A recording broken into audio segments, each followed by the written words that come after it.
पता नहीं भाई, उनकी सूचनाएं कहाँ से आती हैं मुझे नहीं पता इस बारे में। वो ईडी जाने और वो जाने। नमस्कार, स्वागत है आपका। आप देख रहे हैं द न्यूज और मैं रानी गुप्ता आपके साथ। लोकसभा में नेता प्रतिपक्ष राहुल गांधी ने बड़ा दावा किया है। उनका कहना है कि उनका चक्रव्यूह का जो बयान दिया गया था सदन में, ये कुछ लोगों को पसंद नहीं आया, जिसकी वजह से अब ईडी के छापे उनके यहाँ पड़ सकते हैं। अब इसको लेकर के आपको बता दें कि लगातार कई लोगों के रिएक्शंस देखने को मिल रहे हैं और इस मामले में सियासत तेज हो चुकी है। तो वहीं दूसरी ओर ईडी पर राहुल गांधी के द्वारा ये जो बयान दिया गया है, उसके बाद कांग्रेस के ही सांसद मणिकम टैगोर ने लोकसभा से चर्चा की मांग कर दी है। दरअसल आपको बता दें कि यहां पर जो कांग्रेस सांसद मणिकम टैगोर हैं, उन्होंने लोकसभा में स्थगन प्रस्ताव को लेकर के नोटिस दे दिया है। बता दें, लोकसभा में नेता प्रतिपक्ष राहुल गांधी ने आरोप लगाया कि सरकार ने उनके खिलाफ ईडी की कार्रवाई करने की तैयारी कर चुकी है। राहुल ने कहा कि यह उनके द्वारा लोकसभा में चक्रव्यूह पर दिए गए भाषण के बाद हो रहा है। दरअसल राहुल गांधी ने कहा कि वो ईडी के लोगों का दिल खोल करके इंतजार कर रहे हैं तथा उन्हें वो अपनी ओर से चाय और बिस्कुट भी पेश करेंगे। उन्होंने अपने सोशल मीडिया साइट एक्स पर पोस्ट करते हुए कहा कि जाहिर है कि 2-in-1 को मेरा चक्रव्यूह वाला भाषण अच्छा नहीं लगा। ईडी के अंदरूनी सूत्रों ने मुझे बताया कि छापेमारी की तैयारी हो रही है। मैं ईडी का दिल खोल कर इंतजार कर रहा हूं, मेरी ओर से चाय बिस्कुट भी। आपको बता दें, इसी बयान को लेकर के एक बार फिर से सियासत तेज हो चुकी है। हालांकि अभी कुछ दिनों पहले ही राहुल गांधी ने जिस तरीके से जाति को लेकर के मुद्दा छेड़ा था, वो विवाद अभी थमा नहीं है। लगातार बीजेपी एनडीए के नेता जो हैं विपक्ष पर वार कर रहे हैं, तो विपक्ष जो है वो भी करारा पलटवार करता हुआ नजर आ रहा है। लेकिन अब इन तमाम मुद्दों के बीच राहुल गांधी ने जो बड़ा दावा कर दिया कि ईडी की टीम उनके यहां पर कार्रवाई कर सकती है, छापेमारी कर सकती है। तो इसी से जुड़े एक अन्य घटनाक्रम में कांग्रेस के सांसद मणिकम टैगोर ने बीजेपी सरकार द्वारा राजनीतिक उत्पीड़न के लिए ईडी, सीबीआई और आयकर विभाग जैसी एजेंसियों का दुरुपयोग किए जाने का आरोप लगाया। ये मांग की है कि इस पूरे मामले पर चर्चा होनी चाहिए और लोकसभा में स्थगन प्रस्ताव का नोटिस भी दे दिया है। दरअसल आपको बता दें कि विपक्ष लगातार ये कहता रहा है कि बीजेपी की जो सरकार है वो ईडी और सीबीआई और इनकम टैक्स डिपार्टमेंट का लगातार दुरुपयोग करती है और विपक्ष के तमाम नेताओं के ऊपर उनकी ये कार्रवाई चलती है। वैसे में जिस तरीके से राहुल गांधी ने यह मसला उठा दिया है, तो जाहिर तौर पर इस पे भी सियासत देखने को मिल रही है। इस बीच बीजेपी के एमपी अरुण गोविल का बयान भी सामने आया। उनका कहना है कि राहुल गांधी क्या कहते हैं, कहां से उन्हें ये बातें पता चलती है, ये तो समझ से परे है। सुनिए अरुण गोविल का ये बयान। पता नहीं भाई, उनकी सूचनाएं कहाँ से आती हैं मुझे नहीं पता इस बारे में। वो ईडी जाने और वो जाने क्या होगा मुझे नहीं पता। मैं इस बारे में कोई कमेंट नहीं करना चाहता। एक्सीडेंट्स के कल उन्होंने आंकड़े दिए थे और उनके जो उन्होंने आंकड़े दिए थे उसके हिसाब से यूपीए के भी कितने एक्सीडेंट्स हुए हैं और बाद में यहाँ कितने एक्सीडेंट्स हुए हैं।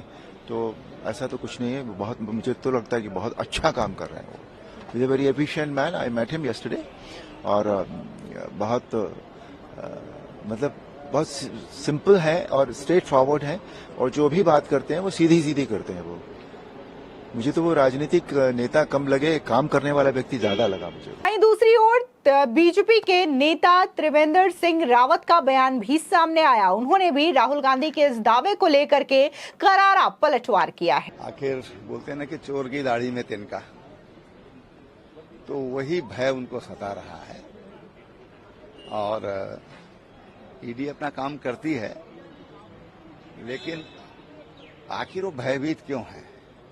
भाई ईडी मारेगी, उसमें डर किस बात का है?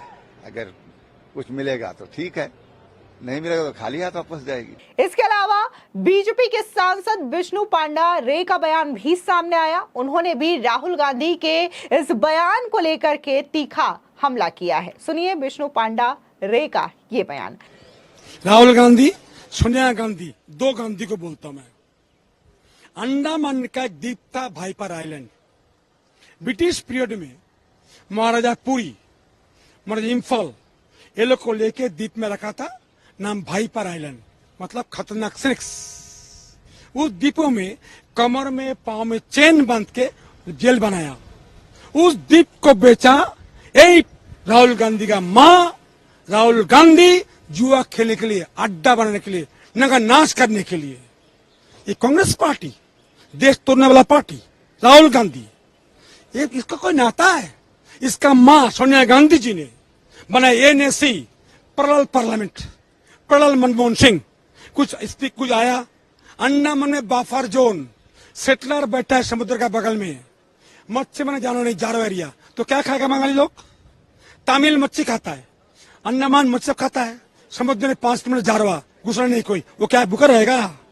सोनिया गांधी करके गया, लूटने ऑफिसर आईएएस करोड़ रुपया कमा कर अंडमान से गया, उस पर क्या काम है तुम्हें किया? उसके बावजूद भी इस राहुल गांधी को बुद्धि 2 पैसा का नहीं है।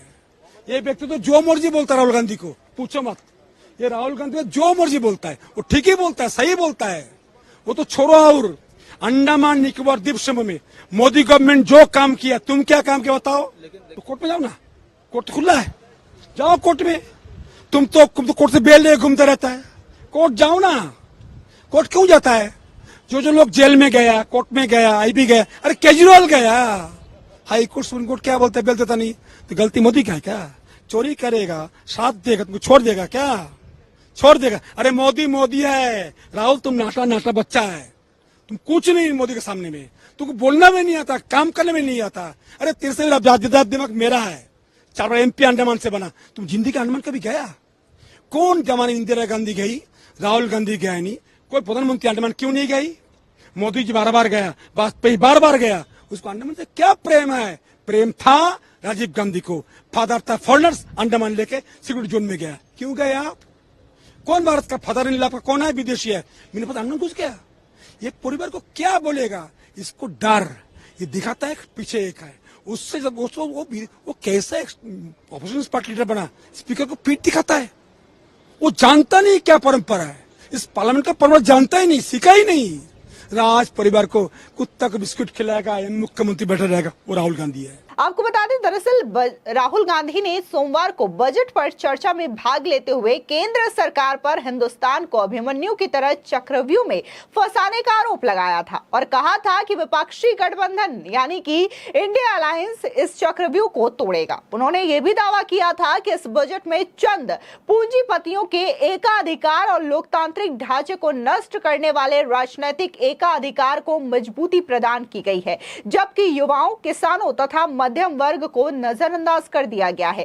कांग्रेस के पूर्व अध्यक्ष ने यह भी कहा कि इंडिया अलायंस सत्ता में आने पर जाति आधारित जनगणना कराएगा और किसानों को न्यूनतम समर्थन मूल्य यानी कि एमएसपी की कानूनी गारंटी भी देगा। अब राहुल गांधी ने जिस तरीके से चक्रव्यूह को लेकर के बयान दिया, महाभारत का जिक्र किया, तो ऐसे में अनुराग ठाकुर ने उनके द्वारा दिए गए इस भाषण को काउंटर भी किया और सीधे तौर पर पहले तो महाभारत का जिक्र करते पूर्व केंद्रीय मंत्री अनुराग ठाकुर ने यह कहा कि कुछ लोग एक्सीडेंटल हिंदू हैं और ना ही उन्होंने कभी महाभारत पढ़ी है और ना ही कभी संविधान पढ़ा है। और इसके अलावा जिस तरीके से जातीय जनगणना की बात कही गई राहुल गांधी की ओर से, तो वहीं इस पर पलटवार करते हुए अनुराग ठाकुर ने यह कह दिया कि जिन्हें जाति का पता नहीं वो गणना की बात करते हैं। अब ये जो बयान है वो लगातार सियासी हलचल पैदा करता हुआ नजर आ रहा है और पक्ष विपक्ष एक दूसरे के सामने हैं और एक दूसरे पर लगातार वार पलटवार कर रहे हैं।